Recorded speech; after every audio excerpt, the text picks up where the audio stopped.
Dès que quelque chose devient inconfortable, on fuit. Et si l'inconfort était justement le signal que tu es en train de grandir? Aujourd'hui, nous allons discuter de cette capacité rare qui est de rester même quand tout en nous a envie de partir. Bienvenue dans Métanoïa sans filtre.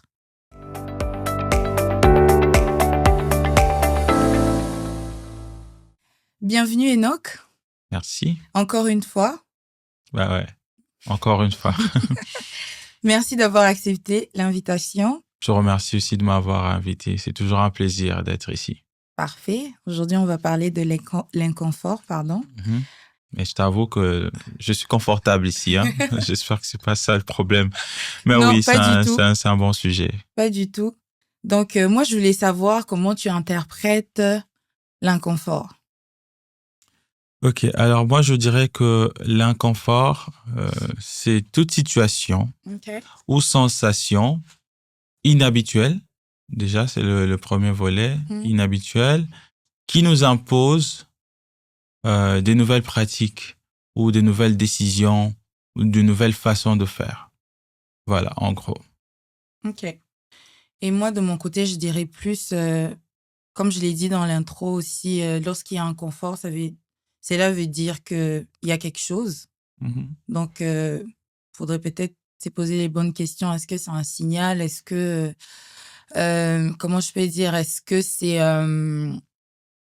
qu'on est en train de dépasser nos limites aussi, en quelque sorte?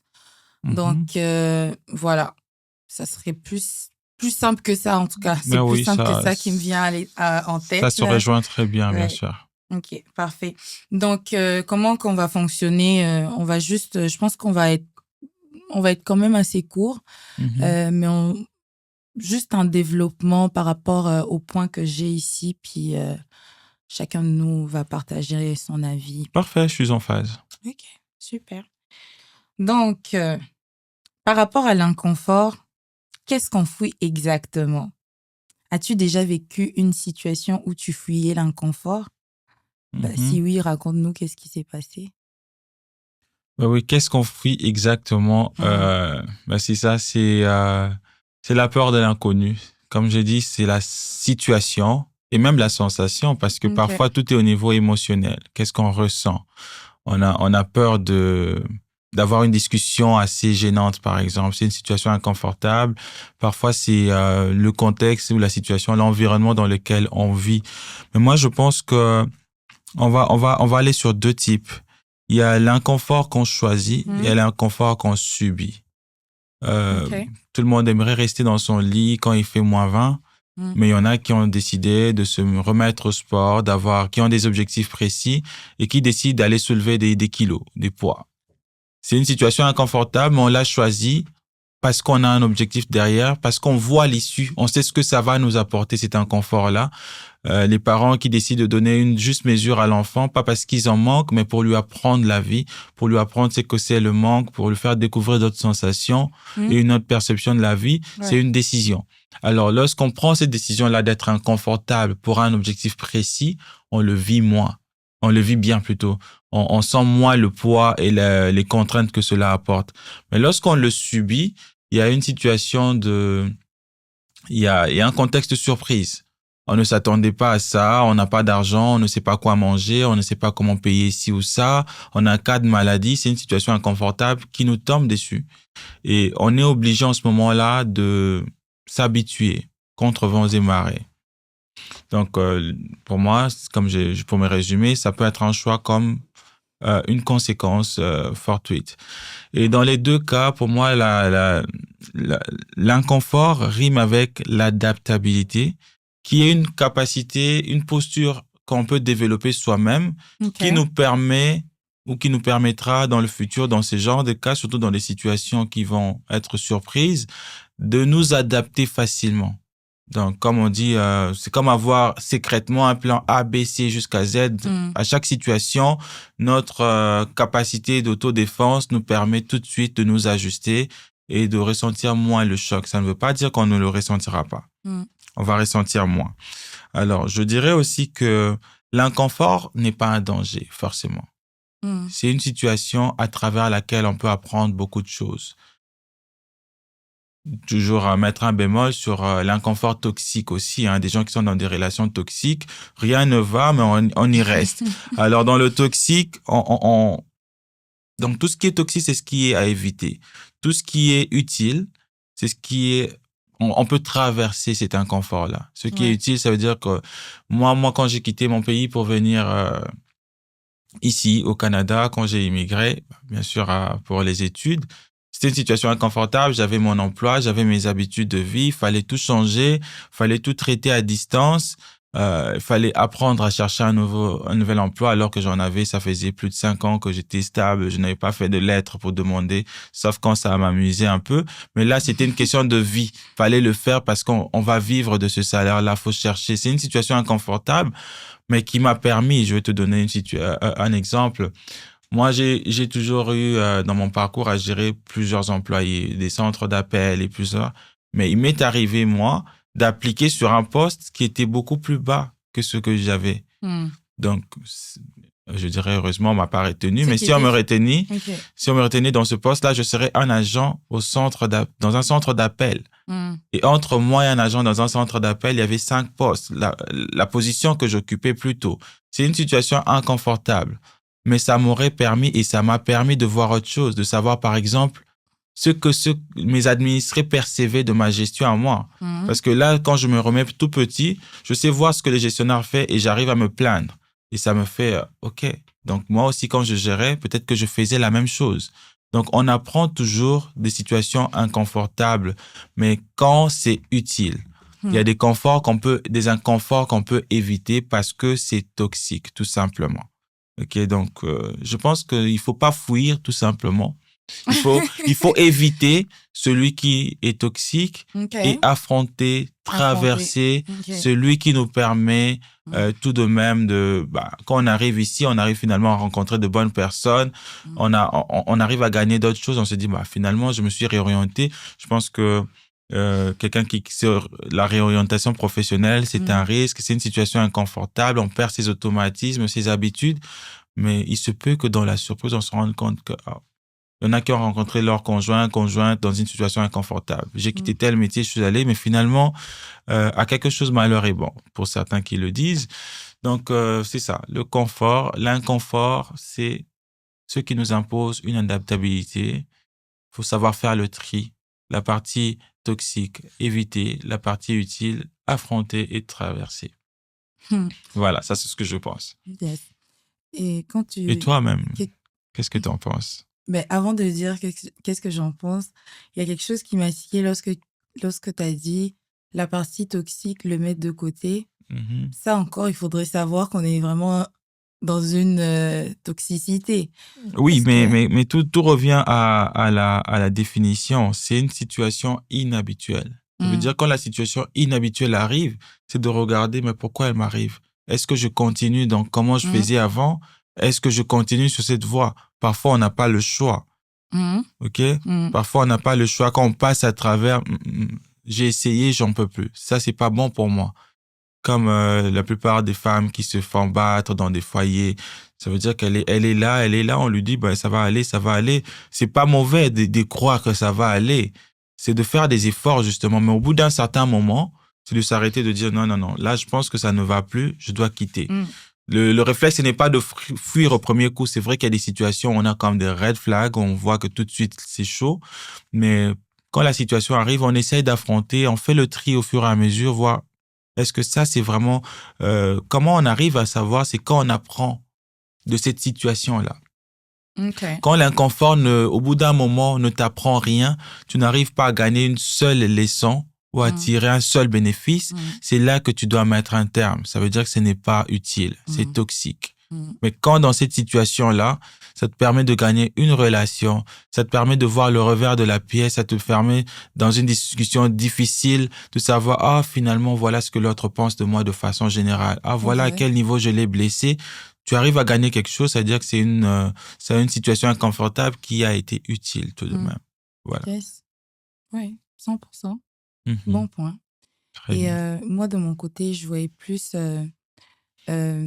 comment moi je l'ai vécu. Je l'ai vécu dans un cadre professionnel Mhm. où est-ce que on te donne une tâche normalement, c'est une tâche qui fait pas partie de tes tâches, mais que, voilà, qu'un superviseur t'a appris comment le faire et puis vous avez regardé ça ensemble. Et là, d'un coup, voilà, la situation s'est pose. Puis, est-ce que tu vas analyser telle chose? Je te laisse comme vraiment faire les analyses qu'il faut et puis Mhm. reviens-moi avec une conclusion. Et je me rappelle, en ce moment-là, j'étais vraiment très inconfortable avec la situation parce que je me disais, OK, soit je me surpasse et que parce que il y a aussi autre chose en moi qui me disait que la personne, elle croit que je peux le faire. C'est pourquoi elle me l'a donné.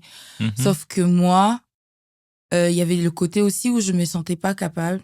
Parce que des fois aussi, l'inconfort, ça peut cacher des excuses, ça peut cacher euh, une vérité à éviter ou quelque chose qu'on veut absolument éviter. Tu sais, moi, je voulais l'éviter parce que je me dis, bon, je pense pas que je suis capable de le faire. Mhm. Ça fait trop d'analyses, ça fait trop de choses pour moi. Et c'était pas à mon niveau. C'est comme ça que moi, je le voyais, c'était pas à mon niveau. Au niveau de la pensée, c'était Ouais, avant de prendre la tâche, avant tu de prendre pensais la déjà à tâche, ça. exactement. Avant de prendre la tâche, je pensais déjà ça parce qu'il m'avait sorti plein de fichiers. Déjà, juste son explication et les fichiers, je pense que ça m'avait déjà saoulée. Et après, je me suis dit non, je pense pas que je vais arriver à le faire, mais j'ai juste vu l'enthousiasme de la personne comme, au fait, c'est comme si la personne était tellement sûre que j'allais y Mhm. arriver. Du coup, j'ai dit oui. Mais après, quand j'étais devant ça, j'étais juste, oh mon Dieu, qu'est-ce qui m'a pris de dire oui, je vais pas pouvoir les faire et tout, franchement, qu'est-ce qui se passe? Tu sais, il y avait Mhm. beaucoup de questions et tout ça. Mais je me suis dit, bon, au lieu de retourner juste vers la personne et dire que, voilà, je pense que je peux pas le faire. Je vais Là, essayer, ouais, je vais je me vais quand même lancer. essayer parce que j'ai en face de moi une personne qui, je pense que tu as parlé de l'inconfort choisi et pas choisi. Donc là, je me dis, bon, en même temps, c'est mon superviseur. Et de deux, j'ai vraiment pas choisi cette situation. Mhm. Et je pense que ça va contribuer à mon apprentissage aussi. Ben, je vais essayer de voir comment ça va se passer. Et là, Mhm. je l'ai fait. Et c'est vrai qu'au départ, mes affaires, ils balançaient pas, tu vois. Et là, j'étais comme, oh, j'étais sûre que j'allais pas le faire et tout. Qu'est-ce qui m'a pris d'accepter? Mhm. Mais après, c'était pas une tâche où on m'avait dit comme deadline. En tout cas, j'étais encore dans mon deadline. Et là, je me suis dit, je vais quand même le faire. Je vais continuer jusqu'à ce que, voilà, mon temps s'épuise. Mais dans cette situation, sans t'arrêter, Oui. l'inconfort ne nous permet pas seulement de voir, ah, finalement, on est super-héros, on avait des super-pouvoirs. Non, ça Mm, peut parfois te confirmer ce que tu pensais. Ouais, je suis mm, vraiment pas capable pour cette tâche. C'est mm. ça aussi. Oui, c'est ça C'est aussi. d'avoir cette certitude-là Mm, et le cœur net. mm. C'est de dire, voilà, je me lance, ah, Je finalement, me c'est pas lance, pour c'est moi. pas pour moi. Voilà. Il y a ces deux résultats auxquels il faut s'attendre. Donc, faut pas se dire, Exactement. l'inconfort me donne la baguette magique. Oh non, Finalement, pas non. du tout. C'est Pas du tout. logique de se dire, finalement, c'est pas ma direction. Et je vais arrêter. Si Ouais. je continue, c'est Mm. toxique. Voilà. Exactement, exactement. Et moi, c'était ça, je me disais, ben, je vais continuer parce que je vais pas aller, alors que je suis encore dans le deadline, aller dire à la personne, oh, j'ai pas pu le faire. Donc, moi, dans Mhm. ma tête, c'est plus comme, comme je suis dans le temps, je vais le faire et puis j'irai dire à la personne que je n'ai pas été capable de le faire. Donc, moi, pour vrai, je m'attendais vraiment pas à faire balancer les choses. J'étais vraiment en mode, je vais juste respecter les temps qu'on m'a donné et puis après, je Mhm. dirai à la personne qu'au final, j'ai pas réussi parce que moi, dans ma tête, c'était trop. Mais au final, j'ai vu que ça s'est bien passé. J'étais vraiment surprise, mais ça m'a pris aussi quand même je me suis dit, et si je jetais un peu un coup d'œil, tu sais, dans un livre passé, puis, le marché du travail, des fois, ça peut vraiment être différent aussi par rapport aux défis et tout. Mais là, j'étais comme, bon, ça me rappelle tel cours. Et si je retournais peut-être chercher ces livres-là. Mhm. Et dès les départs, j'étais quand même certaine de pas pouvoir le faire. Mais au Mhm. final, j'ai pu le faire. Ben, est-ce Ben qu'on ouais. doit fuir l'inconfort? Moi, je dirais que des fois, ben, comme tu l'as dit, non. Mais après, est-ce qu'on va dire oui aussi?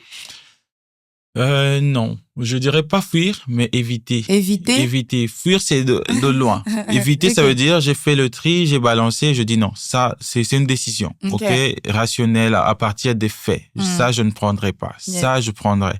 Mais parfois, l'inconfort nous fait gagner juste du temps, ok. Hmm. J'arrive chez moi, j'ai tous mes vêtements sur le lit. C'est une situation inconfortable. Je n'ai pas envie de le faire. Hmm. Mais la procrastination ne te permet pas d'éviter ce que tu dois faire, la tâche. Au Hmm. final, tu devras la faire. Tu C'est devras pas le faire. lundi, c'est pas mardi, tu devras la faire puisque Hmm. tu dois utiliser le lit. Exact. Donc, l'inconfort te fait gagner du temps, l'affronter te fait gagner du temps pour savoir réorganiser les choses, pour savoir recadrer les tirs, puisqu'au final, s'il faut faire la même chose après 10 ans et se rendre compte qu'on n'a plus la marge, donc l'inconfort, on peut soit l'éviter, soit sortir vivant de là. C'est pas un danger en soi. Ouais. Exact. Sinon, je voulais qu'on partage quelques outils par rapport à de comment transformer l'inconfort à quelque chose qui peut nous aider à affronter. Moi, je dirais l'ouverture d'esprit. Ça, c'est la première situation, la première clé. La deuxième, c'est vraiment l'adaptabilité. L'adaptabilité n'est pas forcément l'adaptation, ok? Je marque la différence. L'adaptabilité, c'est une valeur que l'on cultive soi-même. C'est un développement que l'on fait en soi. Et ça nous rend aptes à s'adapter finalement quand la situation arrive. Parce qu'on parle d'adaptation quand il y a un cas concret. L'adaptabilité, c'est déjà une posture, ok? C'est celle-là qu'il faudrait développer. Il y a l'humilité aussi, de reconnaître que voilà, la situation est arrivée, je vais me lancer. La résilience, ça, ce sont des traits qu'il faut cultiver. Ça fait que on affronte, on y va. Le courage et tout ce qui va avec. Surtout la résilience. Résilience, constance et tout. Bien et moi, sûr. je dirais aussi de mon côté, moi, j'aime toujours ça, me questionner, tu sais, parce que je vais revenir à mon exemple. Je pense que c'est sûr qu'avant d'aller chercher l'information dans mes notes, dans mes anciennes notes de cours, j'étais plus en mode, je peux pas juste les faire. Tu vois, tu as perdu le temps, tu peux pas juste les faire. Mais là, ok, ensuite, quand je me suis questionnée, bon, qu'est-ce que tu essaies d'éviter? Tu essaies juste d'éviter parce que tu as beaucoup de fichiers, tu trouves déjà que c'est un casse-tête, tu trouves déjà que c'est quelque chose qui va te pousser à trop réfléchir et tout. Donc, à un moment donné, j'avais compris aussi que juste l'effet de savoir que c'était un casse-tête, ça me cassait la tête. Donc, ça me saoulait. Ouais, parfois, on voit la tâche trop grande, Oui, on ne c'est sait ça, pas comment se lancer. exactement. On ne sait pas comment se lancer, c'était trop grand. Mais est-ce que c'était impossible? Non. Ça, c'est la taille, je dirais, ma perception de sa taille réelle était immense. Mais après, lorsque je suis allée quand même chercher un outil, de l'information, c'est comme si je l'ai réduit, comment je peux dire, à sa vraie taille aussi d'une certaine manière. Voilà, donc moi je dirais aussi peut-être chercher de l'information ou essayer de comprendre aussi qu'est-ce qu'on évite. Parce que là, je suis en face de quelque chose, je me dis, bon, j'évite ça parce que je trouve qu'il y a trop des fichiers, il y a trop de choses à faire et tout. Donc, c'était ça en premier. En tout cas, c'était la chose première qui m'avait un peu fatiguée, là. Mais si on se pose les bonnes questions et du coup, tu peux aller chercher l'information qui peut t'aider à affronter cet inconfort-là. Donc, moi, ça serait plus ça comme outil. Et sinon, autre chose aussi que j'avais noté, c'était de prendre le temps et choisir consciemment. Donc, prendre les temps. La patience? Oui, la patience. La patience, c'est avec important. soi-même et puis... Oui, la patience, parce que en ce moment, en tout cas, je parle de la jeunesse actuelle, on n'a pas de patience. On veut tout de suite. En mode, voilà, moi, je vais atteindre, je vais être... des fois même, on veut pas étudier, mais tu veux un diplôme. J'ai pas envie d'aller à l'école, mais je veux absolument ces diplômes-là. Donc, on manque beaucoup de patience et je crois que c'est vraiment quelque chose qu'il faut cultiver. Tu travailles sur un projet, tu travailles sur quelque chose, puis tout de suite, tu veux directement que ça donne de grands résultats. Tout de suite, tu veux être, bon, je vais pas dire être riche ou quoi que ce soit, mais voilà, tu sais, on veut tout de suite. Donc, des fois, il faut juste prendre aussi le temps de se dire, OK, je vais prendre le temps. Je dis pas prendre le temps pour perdre du temps, mais des fois, ça prend aussi de s'arrêter et pour prendre des décisions, comment je peux dire, plus consciencieuses, je dirais. Bah ouais. Donc, c'est ça aussi. Oui, c'est vrai que tu as parlé du temps et temps n'est pas égal durée. Temps égal effort, énergie, pratique, patience. Voilà, c'est cette symbiose-là. Oui, je suis très en phase avec toi. C'était riche. Ouais, parfait. Donc, moi, c'était tout par rapport aux outils. Je sais pas si toi, par rapport à ce dont on vient de discuter, est-ce que tu as quelque chose d'autre à rajouter peut-être? Pas grand-chose. Je dirais que le tour a été fait. C'est juste que ce qu'il faut retenir, un confort n'est pas égal au danger. Évaluez les risques. Voyez si vous pouvez vous y lancer, allez-y. Et en chemin, découvrez si c'est le chemin pour vous, si vous pouvez apprendre quelque chose, s'il faut l'éviter, s'il faut arrêter, ou s'il faut continuer. Yes. Voilà. Merci pour ta sagesse. J'espère. Merci. Ok, parfait. L'inconfort n'est pas un problème à régler, c'est une invitation. Une invitation à ralentir, à écouter et peut-être à se réaligner. L'inconfort est souvent une porte d'entrée vers une version plus consciencieuse de nous-mêmes. C'est arrêter de courir et apprendre à rester. On se retrouve au prochain épisode. À bientôt. Reste vrai, reste sans filtre.